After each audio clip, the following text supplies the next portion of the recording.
I was reading in 2 Chronicles Chapter 21, and there's a king that's found in there named Jehoram, and he is the king of Judah.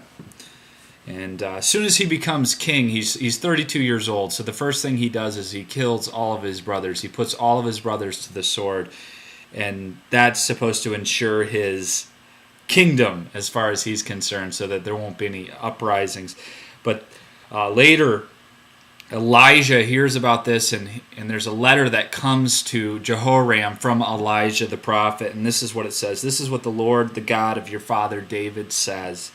You have not walked in the ways of your father Jehoshaphat, or of Asa, king of Judah, but you have walked in the ways of the kings of Israel.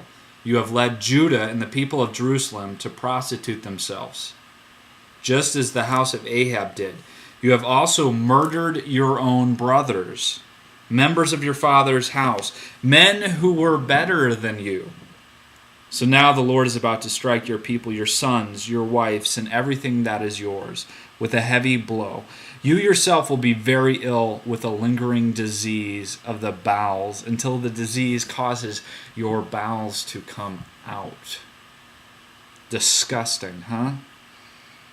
This is the curse that's brought upon him because of his murder and because of his idolatry, and because he's leading people to commit these sins alongside him. Verse 16 goes on to say, the Lord aroused against Jehoram the hostility of the Philistines and the Arabs who lived near the Cushites. They attacked Judah, invaded it, and carried off all the goods found in the king's palace, together with his sons and wives. And not a son was left to him except Ahaziah, the youngest. After all this, the Lord afflicted Jehoram with an incurable disease of the bowels. In the course of time, at the end of the second year, his bowels came out because of the disease, and he died in great pain. His people made no fire in his honor as they had with his fathers.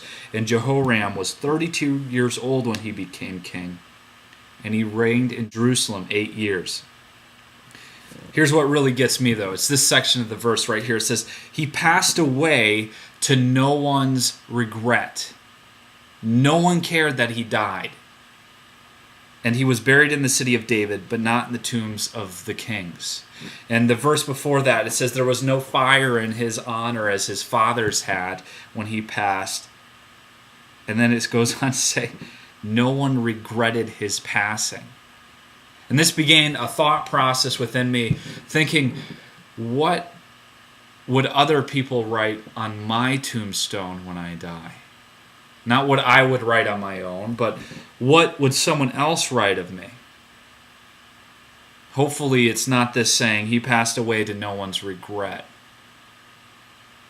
I would hope that there would be a little bit of regret, that my life would count for something more than this man's life did.